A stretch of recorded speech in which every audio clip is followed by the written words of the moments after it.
Trinayani serial నటుడు చంద్రకాంత్ ఆత్మహత్యకు పాల్పడ్డాడు. 4 రోజుల క్రితం త్రినయని నటి పవిత్ర జయరాం రోడ్డు ప్రమాదంలో ప్రాణాలు కోల్పోగా, ఇప్పుడు సహనటుడు చంద్రకాంత్ ఆత్మహత్య పరిశ్రమలో విషాదం నింపింది.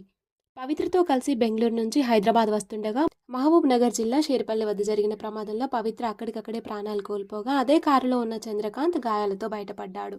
ఇక ప్రమాదం తర్వాత మానసిక కుంగుపాటుకు గురైన చంద్రకాంత్ నిన్న మధ్యాహ్నం హైదరాబాద్లోని మణికొండ మున్సిపాలిటీలోని అల్కాపూర్లో ఉన్న తన అపార్ట్మెంట్లో ఫ్యాన్కు ఉరేసుకున్నారు.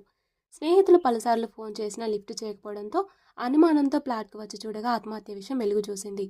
చంద్రకాంత్కు భార్య, 2 పిల్లలు ఉన్నప్పటికీ విభేదాల కారణంగా వారికి దూరంగా ఉంటున్నాడు. చంద్రకాంత్ తండ్రి చెన్నా వెంకటేష్ ఫిర్యాదు మేరకు కేసు నమోదు చేసుకున్న పోలీసులు ప్రస్తుతం దర్యాప్తు చేస్తున్నారు. ఇక పవిత్ర మృతి తట్టుకోలేకనే చంద్రకాంత్ ఈ నిర్ణయం తీసుకున్నట్లు తెలుస్తుంది. వీడియో నచ్చితే లైక్ చేసి మరిన్ని లేటెస్ట్ అప్డేట్స్ కోసం మన ఛానల్ని సబ్స్క్రైబ్ చేసుకోవడం మాత్రం మర్చిపోకండి. Thank you for watching.